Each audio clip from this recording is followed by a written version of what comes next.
Tekken X Street Fighter. What do we know so far?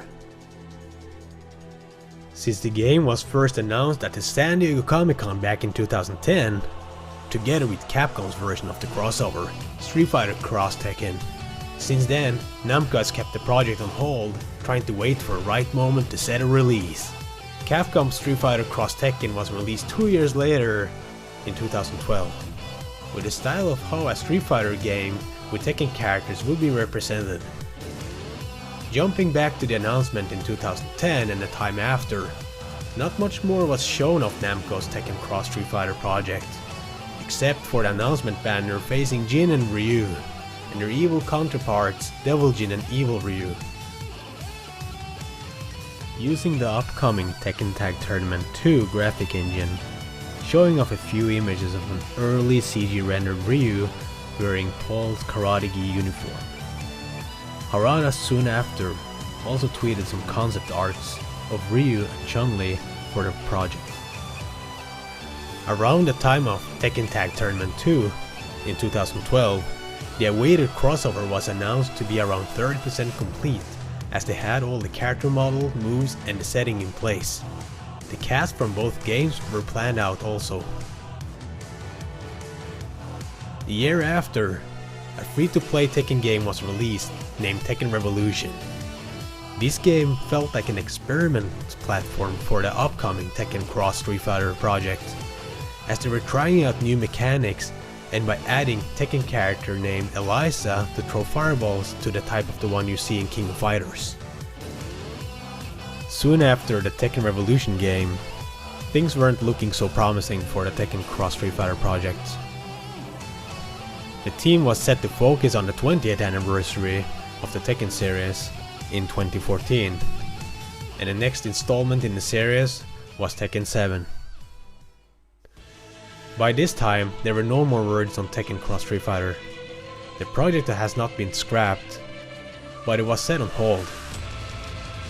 Since Tekken 7 was so well received and brought the series back to the fighting game communities, it's understandable that Namco wanted to keep that focus. As Tekken 7 grew in the arcades, it came with an update the year later. Tekken 7 Fated Retribution. And then something big happened. Street Fighter's Akuma joined the cast.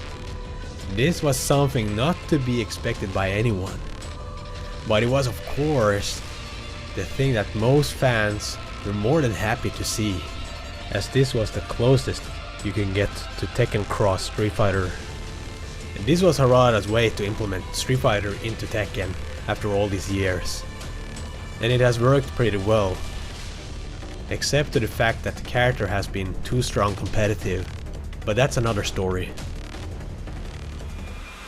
As late as December 2019, Harada-san created a poll vote on his Twitter account for the long-awaited crossover. This is the first time in many years that we have heard about the project. This time he was asking for how many that are likely to see this game release one day. This means that he has not forgot about the game. But he has also been honest to say that Tekken 7 is doing so good with a home release, including characters and new season. Meaning that this will not be the right moment for the team to proceed any further with the crossover yet, but perhaps soon.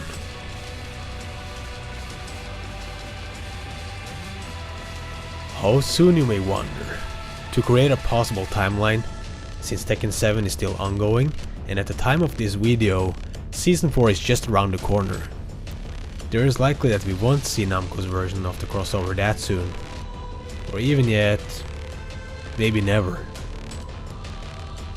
But to keep the spirit up, if there should be a possible window for a release, it will have to be between 2022 and 2025. At this time, Tekken 7 will possibly end Season 5 in 2022. But if they decide to still push Tekken 7 any further, I believe Namco wants to squeeze in Tekken 8 for a 2024 or a 2025 release, and then also to mark the 30th anniversary of the series instead. Will this game ever see the light of day? Let me know what you think. Thanks for watching, and like Yulia says, don't forget to subscribe. See you soon. 我は剣を清めし者だ。おう、ならば言葉はいらぬな。これも定め。